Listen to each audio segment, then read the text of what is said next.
All right. Well, welcome to today's MCP University webinar on breaking free from vendor lock-in, strategies to cut radio system support costs. I'm Jason Munzer, marketing specialist here at Mission Critical Partners. I want to thank all of you for joining us today, but before I pass over this webinar over to our moderator and our very own Steve Haberman, I first would like to walk through some general notes regarding today's presentation. As you may have noticed, you are all on listen mode only. However, you do have the ability to ask questions during the session, and you can do so by using the Q&A tab located at the uh, but if we do happen to miss some of the questions before this or when this webinar ends, we will answer those questions via email. In the unlikely event that we encounter some technical difficulties, we will end this live webinar, re-record it, and then send it out to you later this evening. And within the next day, you should receive a virtual link to this webinar to listen again at your earliest convenience. Now it is my privilege and pleasure to pass this over to Steve. Thank you, Jason, and welcome everyone, and thank you for joining us this morning. As Jason said, I'm Steve Haberman, Senior Project Manager and Wireless Consulting Lead for our wireless team here at Mission Critical Partners, and I'll be moderating today's webinar on the challenges that public safety agencies everywhere are facing with rising radio system costs. From aging equipment and increasing service fees to complex vendor agreements, the financial pressures are mounting, but there are real opportunities to regain control. Today, we'll hear how agencies are negotiating smarter, introducing competition, managing their work differently, and even leveraging new tools like AI to uncover savings. So now let's meet our panelists and then dive in. First, we have John O'Connor, who's with us from the city of Memphis Police Communications Department. And John, if you want to go ahead and introduce yourself. Yeah, good morning. John O'Connor. I've been with the city of Memphis Police Department in the radio repair shop for 32 years, the last 11 years as the manager. Prior to that, an electronics technician in the U.S. Navy. Thanks, John. And we also have Martin Baker, or Marty, from Allegheny County Emergency Services in Pittsburgh, Pennsylvania, as the Deputy 911 Coordinator and Radio System Manager. Thank you, Steve. Good morning, everybody. Martin Baker. I'm the Radio Systems Coordinator and Deputy 911 Coordinator for Allegheny County Emergency Services in Pittsburgh. Allegheny County obviously encompasses the city of Pittsburgh's radio system. We maintain and are in the process of replacement of that system. I've been with the county for 4 years in this position and 10 as the troubleshooter for the county. Thanks, Marty. And last but certainly not least is Nick Falgiatore. He's the manager of our wireless communications team here at Mission Critical Partners. And Nick, if you want to introduce yourself, and then you can help set the stage for today's discussion. Perfect. Appreciate that, Steve. So Steve mentioned I'm the manager of our wireless practice. We have about 16 full-time wireless consultants that have a really great pulse of everything that's going on within the industry based on the clients that we serve. Personally been with MCP now for going on 12 years or over 12 years, and I've been a public safety consultant in the space for over 18 years. The reason I think we really wanted to have this discussion is we look at pain points that our clients are feeling in the industry, and perhaps the biggest one that we're seeing in today's environment are rising costs. We see a lot of agencies that migrated up to Project 25 compliant systems between 2010, 2020. Those systems now are coming 10 years or so after their initial system purchase, and it's the time's up where those initial maintenance contracts are up for renewal. We're seeing a lot of agencies are now faced with the costs that they're facing with these renewals in a world where we have post-pandemic inflation and supply chain issues and all sorts of other factors that are contributing to costs, along with upcoming major system component end-of-life scenarios. And our clients are feeling a lot of pain with the pricing that's coming down from the equipment vendors, from the level of service that's being provided. So we wanted to have this panel discussion today and really see what are what the industry is feeling and what agencies are doing about it. And John and Martin are two operators of very large communication systems, and they both have a lot of great information about their experiences. And I'm here to share what we at MCP has seen from our client base.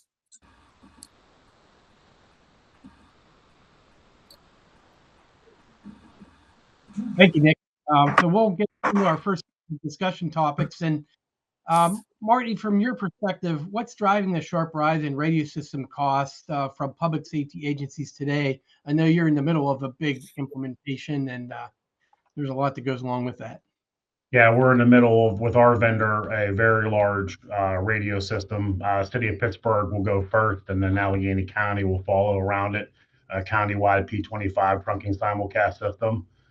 From my perspective, all the manufacturers, the entire industry has just lost its customer focus.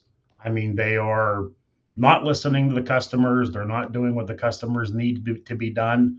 And it's just ballooned into this large issue that we're having. Obviously, we're having a webinar today about it. But just all the manufacturers, just a complete loss of customer focus. And John, your system's been on the air longer, but you did some fairly recent upgrades, if I recall. How has that impacted you with the costs? Yeah, we had been running a Smart Zone system from 2005 until 2020. So we ran it for a long time. We recently upgraded to a P25 simulcast system, and we went online 2020, and the vendor's already at the end of life some of the equipment that we bought just 5 years ago. So, and the driving cause from the vendors is there's no competition. Once you get into a vendor, you're locked in, and that's the purpose of this webinar, is to talk about that lock-in. And how do you think that lock-in happens? Is it the scale and magnitude of the system, or anything else from your perspective, Nick, that you've seen over the years that's driving that? Sure. So just to talk about a little bit how we've seen things change. So in the last generation of systems, it was typical that you would buy a communication system, you'd support it, you'd complete software updates, but the equipment would largely last through its 10, 15-year life cycle. And then when you're through with that platform, you do a competitive bid and purchase a new system. And when you go through that competitive process, it typically yields fairly advantageous pricing. What we're seeing now is that the systems are not on this straight 15-year life cycle, that the vendors are pushing you to do incremental upgrades throughout the life of the system. So you don't have that clear cliff where it's time to do a competitive bid and buy a new system. You're upgrading your system over time. So there's never that opportunity where you can go back and say do a wholesale competitive bid. And I think a lot of that is by design of the industry. And because of that, you get this situation where, yes, you don't have that option to say it's time to buy a new house. You're being required to renovate a room at a time, and a room at a time, and a room at a time. And in terms of finding ways to introduce competition, there's a lot of barriers to do that at various levels of how these systems are maintained. A lot of which is what the vendors will sanction in terms of approaches to allow you to secure those services. You really have two options: you either contract through the equipment vendor, or you take services in house. This is the only industry that I can think of where, say, your only option if you were maintaining your car is you either get it fixed at the mechanic, or you have to train to be a mechanic yourself as your alternative. And it's a model that has we've seen has not promoted advantageous pricing for our clients, and has not been able to foster a better quality of service through that lack of competition. We think those are the leading factors. There's a number of reasons that I think the vendors are increasing costs and outside factors that are contributing to that as well. But still, it remains that any industry, radio or anything else, without competition, and you have increased costs and reduced quality of service, and I think that's what we're seeing. Thanks, Nick. And Marty, what kind of impact have you seen this take on budgets or operational planning when you're locked in? We've been between with our vendor, service agreements, security agreements, and everything that we have. It's an astronomical amount of money, and Nick hit it right on the head. That's exactly what's going on. Is these systems were implemented. We're still analog. I know everybody's going, "Oh my God, I can't believe that." But yes, we are still analog simulcast here in Allegheny County in the city of Pittsburgh. But it's just driving up the costs of all of these a la carte, if you will, things that vendors and provide for us for whether you need these security updates or you need this this agreement. It's driving it through the ceiling, and I know we're not the only ones seeing it. And John, you have your own radio shop where Martin does not, right now at least. How has this cost impacted your operation and these lock-in type things? Well, for right now, we're still under our initial extended warranty period until next year. I'm awaiting quotes for renewal of that support, and I know it's just going to be, crazy expensive. And just talking to the salesman, every time I talk to them, they try to roll something else into the project or roll something else in, roll in, subscriptions, roll in cybersecurity monitoring. They're really going to try and, load it down with everything they possibly can. Once we get into a, renewal phase. Okay. Nick, as a consultant, when you analyze vendor proposals or service agreements, what are the biggest red flags or cost drivers that you look for and the advice we can give to folks? So probably the biggest thing we see is we expect pricing to be reasonable. We don't expect a vendor to come in and provide phenomenal pricing. We understand there's a cost of doing business, and we help our clients understand, of course, there's a cost of doing business. But a lot of the tools that we might look at is, say, compare a new maintenance agreement or service agreement to what a year-over-year upgrade schedule would be for inflation. So figure whatever 3% average, but we'll dig into the numbers and try and tie whatever the new agreement is to whatever the previous agreement was and show that there's a level of reasonability. A lot of times as you go up the chain within agencies, organizational structures, and you have to go to a city or county manager, an elected board, or a procurement department, they expect that the pricing is going to be in line with reasonable cost of living and inflationary increases. And when we start analyzing line item by line item for different maintenance services and prices are going up 50%, 70%, really big numbers over previous contracts, that's a really big red flag. The other thing that we see is it's almost like shrinkflation, where maybe the numbers change, but you also see additional exclusions on services or conditions that say we don't need to offer you support in certain situations. So a lot of that is digging into the scope that is being proposed and making sure that all of the details are lining up with what needs to be included to make sure that that an organization's needs are being met. Uh, the other piece too is our clients expect a partnership from their maintenance organizations, and as I mentioned, we're dealing with a lot of agencies that have had less than adequate maintenance support for their systems. So as they go through this, it's agencies trying to find a way in these written agreements to hold their vendors accountable to get those things from a service partner that they might be missing. And it's not necessarily, when a radio breaks, you will fix it type stuff. It's how to make sure that they are going to provide that care as a partner. And a lot of times those issues are harder to define. But how do we make sure that there's accountability that's added to these contracts to make sure that that level of service is going to meet expectations?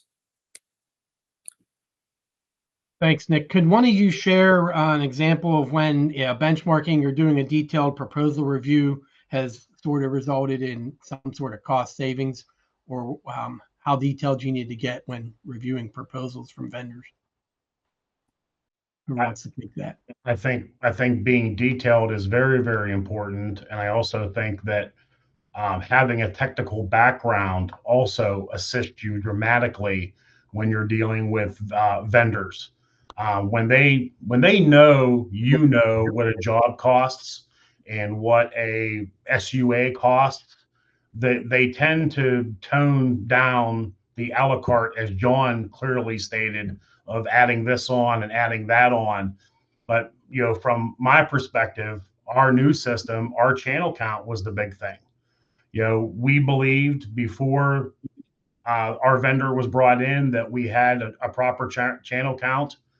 They kind of disagreed, and there was some outside influence that was being done, but we prevailed. We associated ourselves with another vendor to do a proper traffic study of all of our data, and when it came to light, we were correct, and we had a substantial savings on our system with the reduced channel count of the system.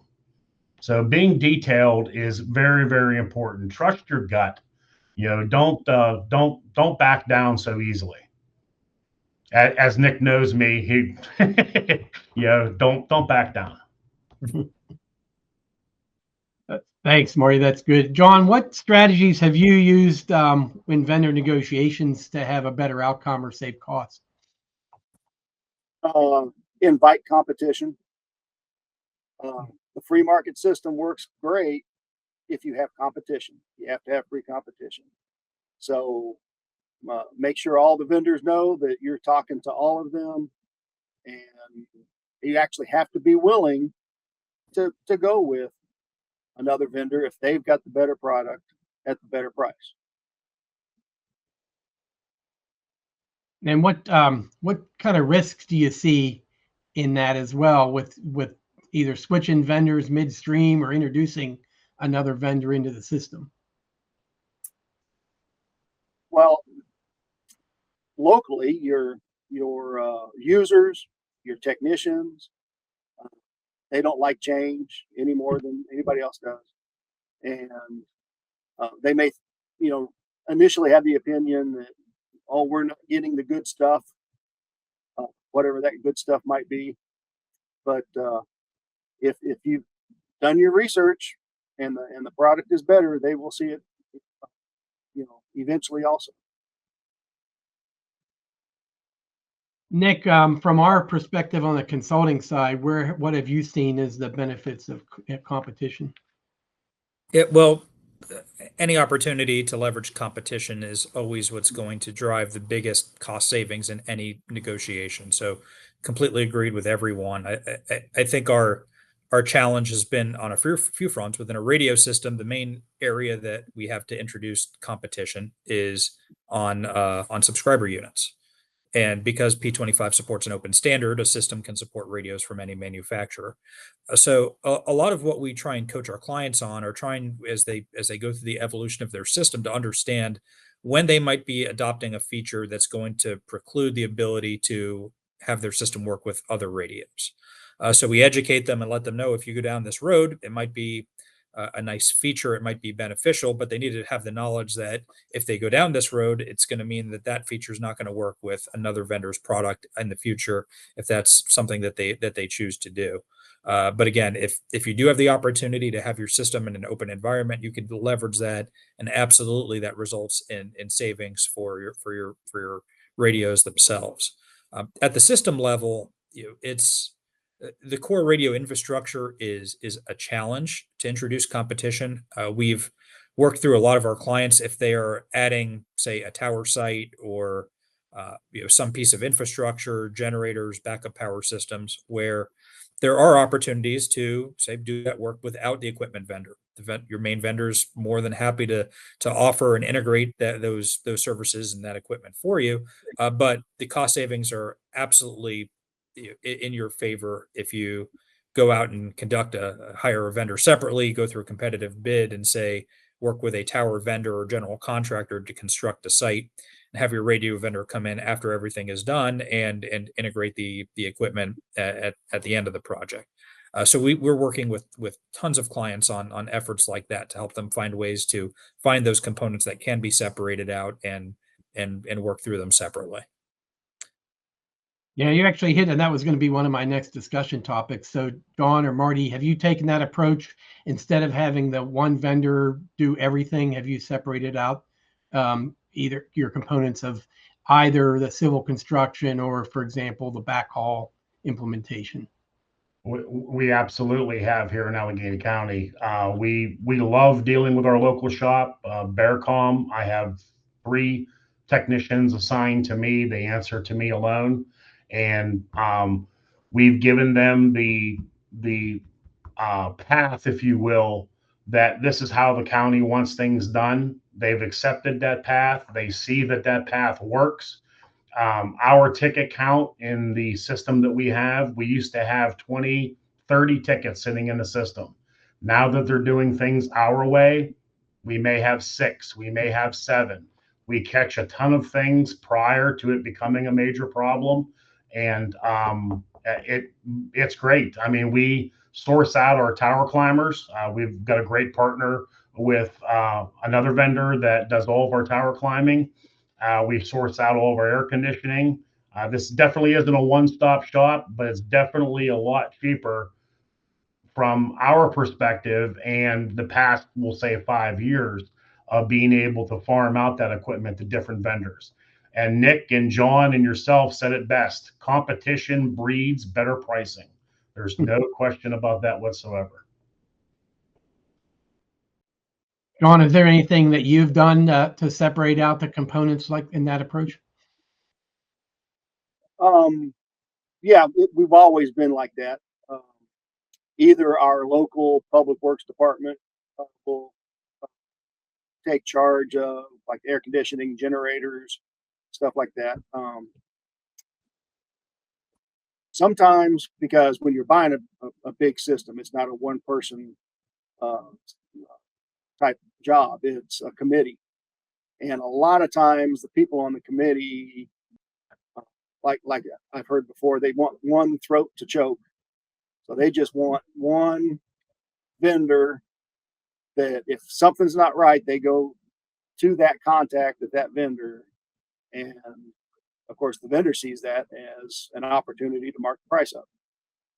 So if you're the radio guy, then yes, you try to separate it out, and because you know that the vendors are going to triple the cost and mark it down 10% and say they're giving you a deal.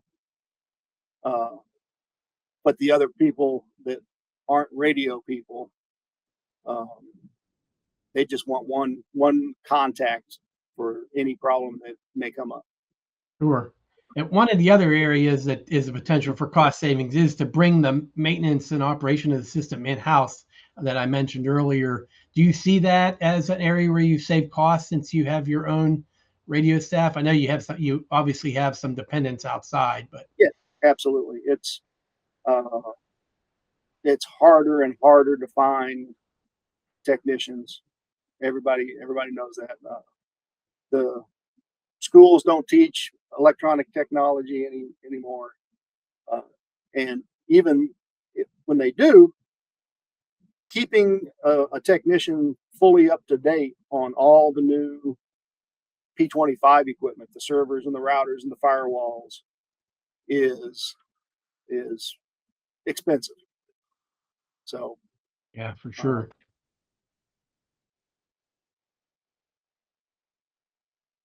And Nick, I know we have worked with clients to help them sort of prop up that shop in times. what are the challenges there, and the cost benefit that goes into deciding whether somebody's going to be self-maintained. Yep. Well, I think every agency that we've worked with and that we've seen that's ultimately gone self-maintained at the end of the day uh, reaps the rewards of it. I think the big challenge is, I mean, you basically look at this as an organization. You're starting a business that you go from what might be a staff of one or two that are responsible for administering a bunch of contracts for others to figuring out how there's some big chunk of this that you're now going to support directly. And making that jump can be a major challenge for those looking to get there. You've got to find personnel, you've got to get them trained, you've got to have enough ramp up time while you're still contracting service so that people can get an understanding and of what they need to do. And then there's that major leap of, when you now take responsibility, owning the risk of an outage and making sure that you've got the right resources to fix whatever problem might come up. So there's a lot of different skill sets that go into maintaining a radio system. It's not just knowledge of the radio infrastructure. There's IP, there's RF, there's power systems, there's facilities. There's a lot of different components, and a lot of what we end up seeing is that it's usually not an all or nothing approach. That you kind of have to break down all the system components line by line and figure out what are the specific services that we as an organization can take on and what are those that we still need a contract. And maybe some of that isn't with an equipment vendor, it might be with a local HVAC contractor or a local tower crew or somebody that's not going to be through your radio vendor. Maybe it makes sense to do some of that through your radio vendor and have that one throat to choke depending on what the markups are and the added value that vendor is providing through that process. But I think the key thing we've seen is there's no mold that fits every agency. Every agency is unique, and a lot of times what we have to do is sit down and come up with a strategy of what those steps are and get to that path of being self-maintained over time. Usually, it might start with, say, handling your radio swap outs and repair separately on your own, or doing preventive maintenance and taking that in house and still leaving the break fix type stuff to a service contractor. So it all depends. Yeah, thank you, Mick. Let's talk about a little bit about innovation and future of procurement for these systems. Have either of you, John or Marty, been looking to utilize AI or analytics to help you in the procurement? It's very similar to buying a high-tech computer component or outfitting a data center when you're building a new radio system. And have you seen the procurement rules change or anything with the AI that has driven your decision making? We have not here as of yet. I'm sure it's coming down the road in the near future, but no, the procurement process that we've tackled here in Allegheny County has been the same process that I've used with other companies I've worked for. I really have not had a interface at all with AI when it comes to any type of procurement or anything else like that. And neither have I. Haven't really looked at a contract deeply in 4 years. Like I said, I'm expecting, a proposal sometime this month, and so I could possibly, in fact, I should probably start researching that how to use AI to help me evaluate the proposal I received. Nick, I know Mission Critical Partners is looking at how AI can help our clients. Do you have any recent examples of that you want to share for that? Sure. And to give one, I know that we worked on together. We had a client that had a new service agreement, and they had a previous one that was a number of years old, and we were able to use AI and upload both documents and ask AI, tell us how much did cost increase for each service, show us what additional services were added, show us what services were removed. And through those prompts, AI does a really good job of being able to sort through a lot of information and be able to find some things that you going through line by line might not have seen, or a conclusion that you might have missed. It's certainly not a replacement for hard work and doing the hard work of really analyzing these documents, but it's very helpful at helping you draw conclusions you might have otherwise missed. Clearly, these tools are only going to get better, but it gives you a lot of ways to be able to analyze that data. I'm sure there's within our world, we've seen in public safety, AI is entering, especially on the 911 side, on screening calls, on the logging recorder side, and being able to pull transcripts and pull information that way. It's probably only a matter of time before we start seeing it more integrated with our radio systems themselves. So I think as an industry, it's something that we just need to be able to stay in front of and understand it's going to play a bigger and bigger role in the stuff that we do. Thanks. Yeah, I think it is very interesting to follow the evolution of it. And I kind of look like it as a homework assistant, but you do have to kind of check your work just to make sure, because it can give you some interesting results. So let's go back a little bit and talk about some advice for others that might be joining in today and either getting ready to undertake a project. If John, I'll start with you. If you had to go back and start the process over again for what your big radio project was, what would you do differently, or if you would do anything differently?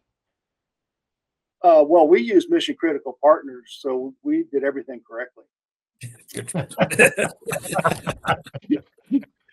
Great answer. Great answer. But every Motorola salesman I've talked to said they hate me, so I think I did a good job.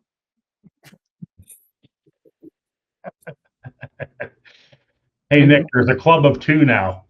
Yeah. Marty, I know you're in the middle of yours right now, but is there anything to this point where you would say, I would have done this different?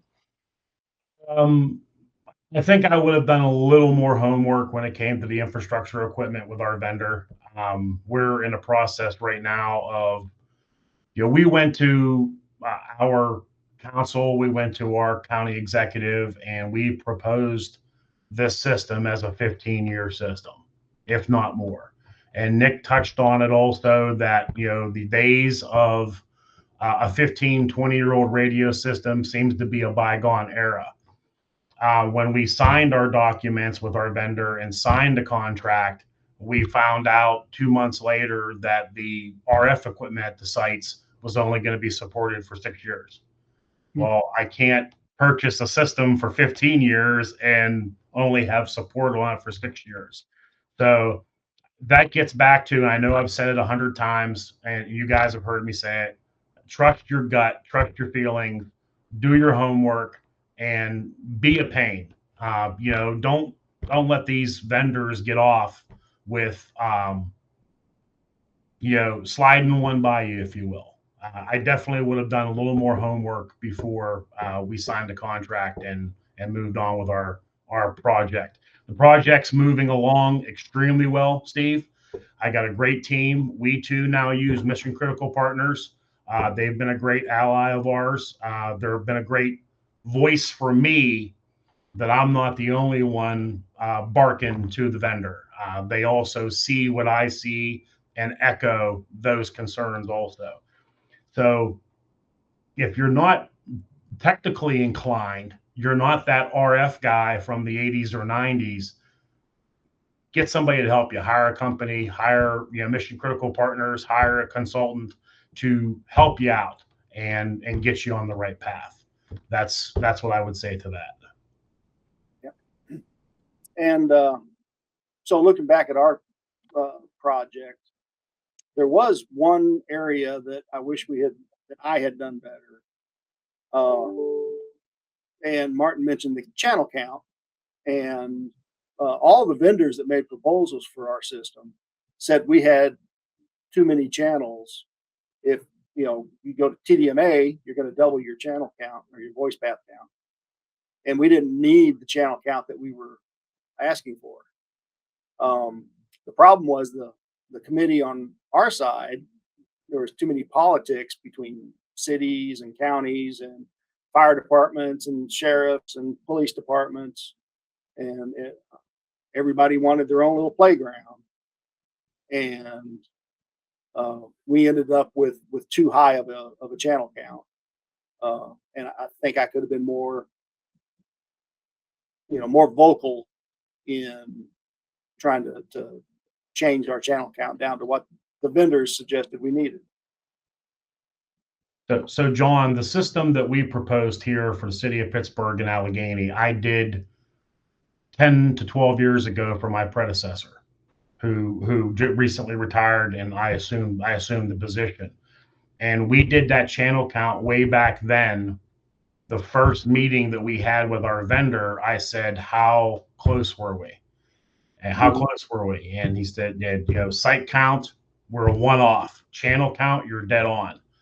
Then all of a sudden the channel count started to skyrocket. And unbeknownst to us, there was outside influence that was going on. Same thing you had. And we finally were able to, through with mission critical partners, being able to help us out, be able to reel that channel count in, really dig into the data, look at it. And sure enough, our original channel count from back in the day was spot on. So that's what, it's good to hear I wasn't the only one that had that issue. Right. All right. You both are part of larger systems and have a regional component to them. How important is collaboration with their neighboring system partners or agencies in trying to look for opportunities for cost savings? John, you want to take this one first, or? Well, we're just a county-wide system. So I don't know that, I mean, we do support all of the suburbs. So I guess you could say we're, multi-jurisdictional that way. But it's been, we leverage our contract to allow all of the suburbs and all the subscribers countywide, or all the users countywide, to purchase their subscribers at our cost. So you did get buying power benefit then? Yes. And from Allegheny County's perspective, we just joined I-Corps. So if you look at a map of Western Pennsylvania, you see Allegheny County, you see 13 counties around us. They are all on a current massive radio system that has their core out in Westmoreland County, out in Greensburg. We, at the time when we designed our radio system, we inserted a DSR into our project because we didn't have a DSR. And we were worried about, something happens at the center, something catastrophic happens, we don't have a backup. And at the time, we looked at Westmoreland County, and I-Corps didn't have a backup. So for the greater good of everybody, we joined I-Corps. Our core is going to be converted to a DSR, and we're going to go on the I-Corps system. And if that doesn't state how great our relationship is with our surrounding counties here, I don't know what will. It's a win-win for everybody, and we want to collaborate. We want to do interoperability. We want to be able to do that. And they were very, very good for taking us in, and they saw the benefits of the project too. And it's worked out dramatically. We're going to start that project here very shortly with converting our core to the DSR and going out to Greensburg and running off of their core. So interoperability is the best thing that any public safety entity can do. If you're not doing a lot of interoperability, you're really doing your subscribers a disservice in the field. You really are. And I assume that cost savings, you working with I-Corps and you standing up the DSR, was a significant cost saving over doing your own separate DSR. Yes, it ended up that yes, a significant cost savings, like close to $1 million. Yeah. So Nick, we work with a lot of regional systems as well. Have you seen that collaboration be fruitful and cost savings? Yeah, absolutely. One of the big struggles that you always find is even if an agency might want to join a regional network, there's a trade-off there because that regional network has an established vendor. And you've got to be able to find that balance between leveraging shared resources and still being able to procure through a competitive environment. And a lot of times, what we've seen is an agency will just ultimately go through a competitive process, and will help them establish a list of requirements that say this is how the system must perform, and it's typically for a standalone system, so that every vendor has an opportunity for fair and equal access. And then vendors will often propose a shared system option if they have resources or neighboring system or state or somebody that they can connect to. And we have seen that where agencies might have a will get competitive bids for standalone system, and they might have different partners that the vendors have proposed to be able to leverage some cost savings and shared infrastructure. So just because I think the key takeaway there is just because you are looking at tying into a regional network or sharing resources that uh, at all costs, you really need to find a way to be able to leverage a competitive process that you can consider uh, you know, an apples to apples procurement, and then allow the vendors to offer options that they might be able to bring to the table. There might be a shared system or option or shared core or partner agency that an agency hasn't considered that a vendor could bring to the table. And we've seen that happen before where agencies didn't know that there was a county, two counties away that they could tie into and be able to leverage some shared infrastructure. The other thing we've seen, as Marty indicated, is with regionalization, you have collective buying power that helps down the road once you are in that more locked in state and outside of that competitive environment. The more you're buying at a time, the more power you have to negotiate discounts.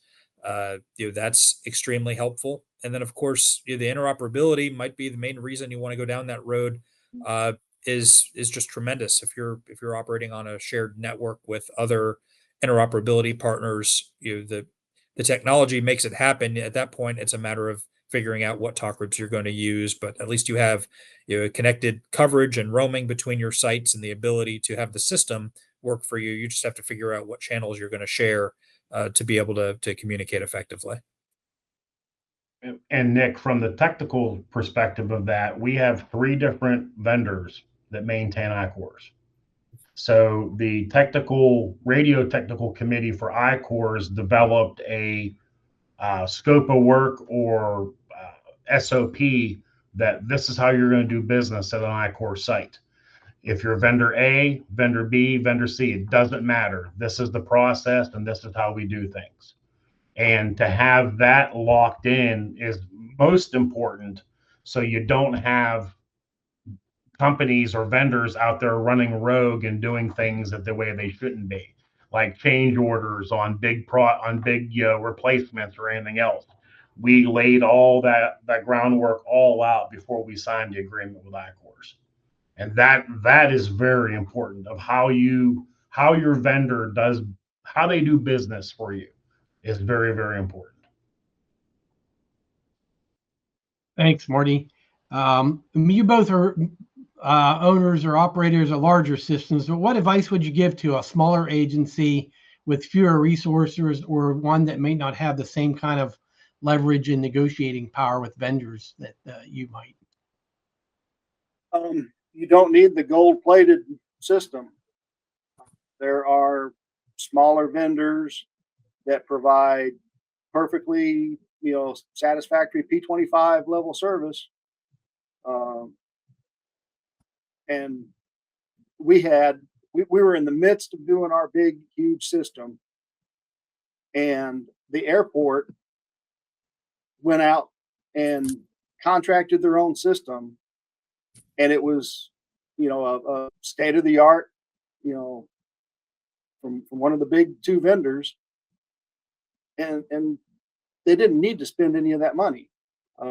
They could have joined our system, and we could have increased our footprint, and they could have gotten better coverage.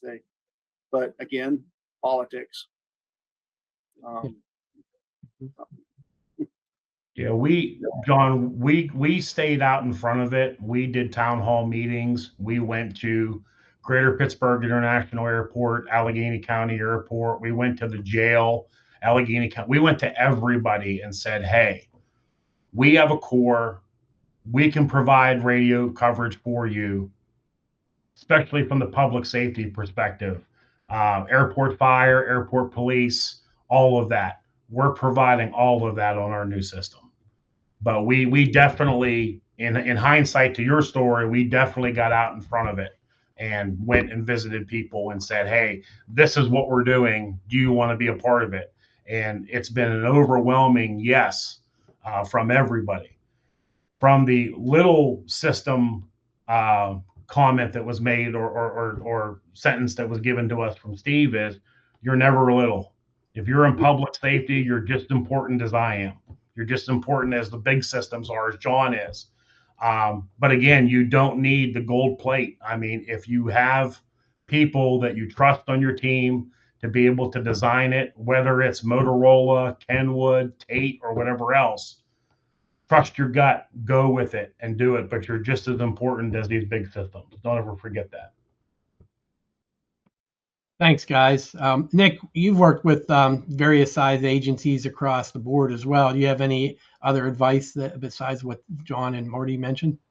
Yeah, absolutely. You make sure that you're going to pick the right technology that's best suited for your agency. A lot of smaller agencies think everybody always wants to go P25 trunking. Some agencies, a convention P25 conventional system might be appropriate. Simulcast voted. It's all a matter of finding what's the right capabilities and feature sets and capacity that are going to meet your needs.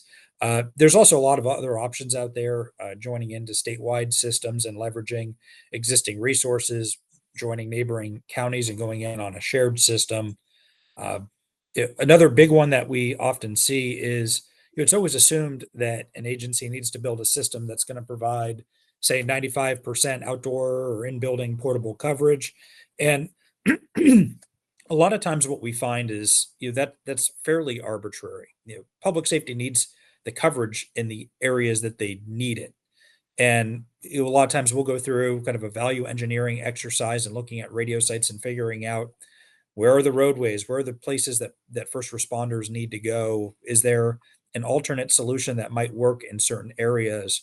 Maybe that radio tower could be 200 feet tall instead of 300 feet tall, if all you're going to do is lose in building coverage in a cornfield somewhere. These are the types of things, especially for a small system, where small changes and maybe a couple $100,000 makes the difference between whether an agency can afford a system or not. And finding the way, what's that compromise to get to where an agency is able to move forward with something that could truly be transformational compared to whatever platform they're on. It's always a matter of finding what that right balance is to come up with a system that's going to best meet an agency's needs. And that process is, Marty, as you said, it's the same whether you're a small county with a population of 10,000 people or a huge metropolitan county with 2 million people. You always want to design a network that's going to align with your requirements and your budgetary constraints, and you've got to find the best value for you.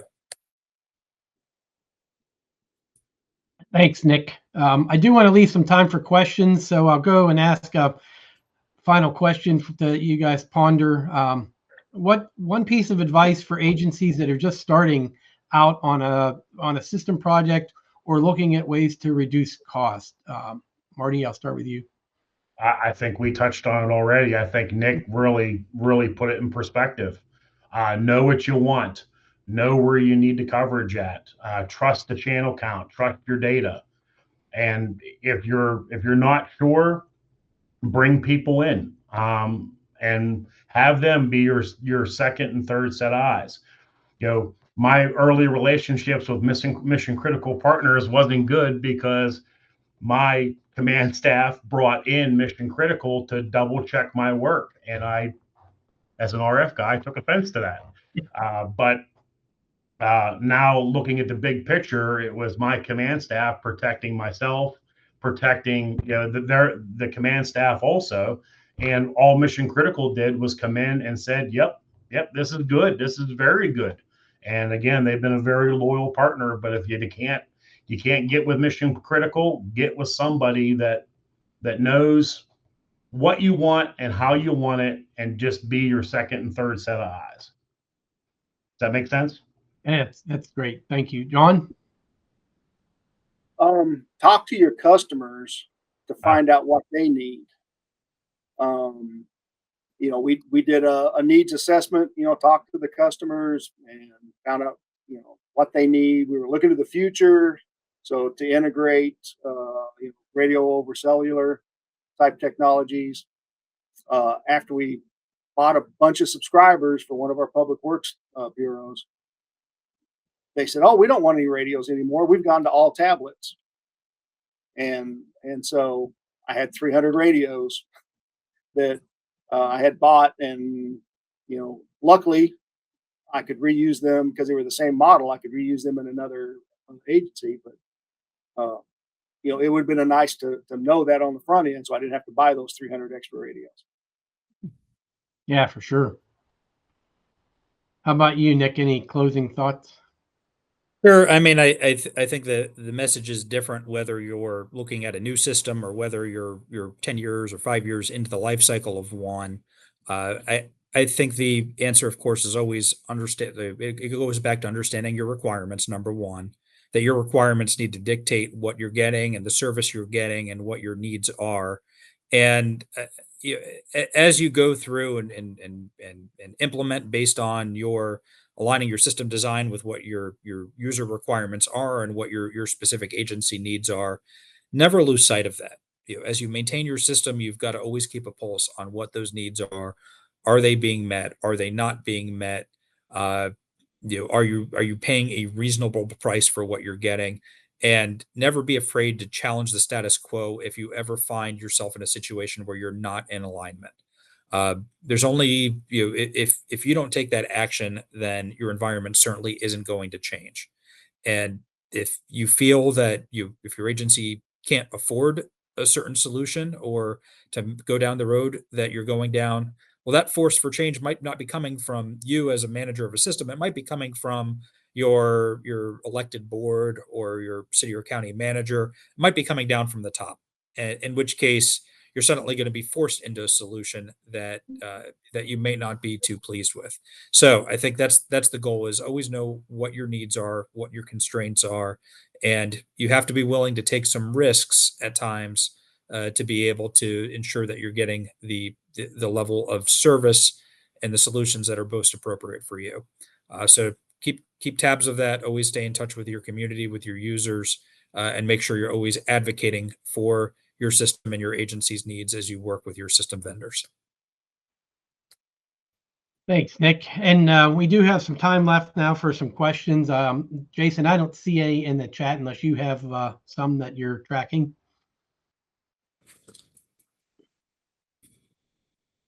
If you have a question for the panel, just go ahead and put something in.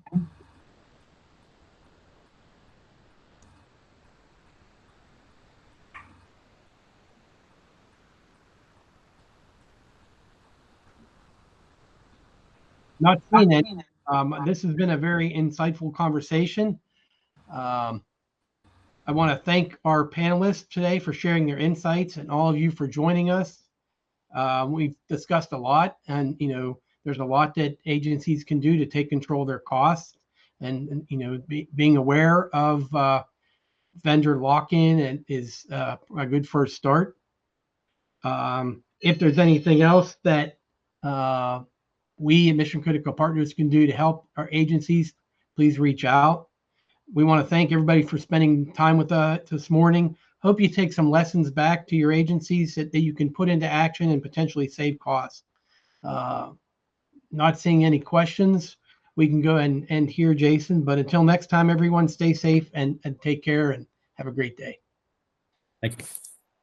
Thank Thank you, you. everybody.